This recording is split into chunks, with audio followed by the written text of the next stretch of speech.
How to turn on or turn off 3D capture in camera on Samsung Galaxy S26, S26 Plus or Ultra. First, let's return back to the home screen. Then open up the camera app.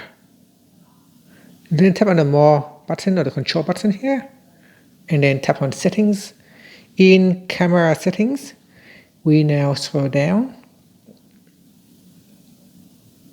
and tap on Camera Assistant.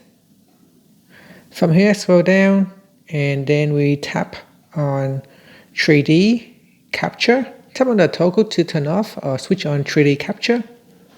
Here, when this is turned on, it will allow you to capture 3D photo.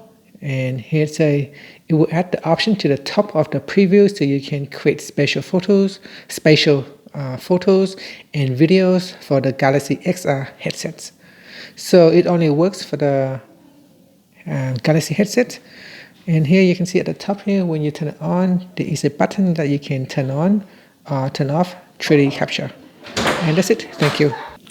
Okay, so here when I turn it on, I can now take 3D images.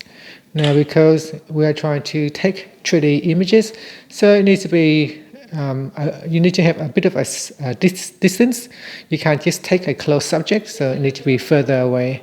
So here if I capture a picture further away, then it would be happy. And here you can see it looks a bit blurry, but it's meant to be for the 3D headset. And that's it. Thank you for watching this video. If you find it helpful, please like and subscribe to my channel for more videos.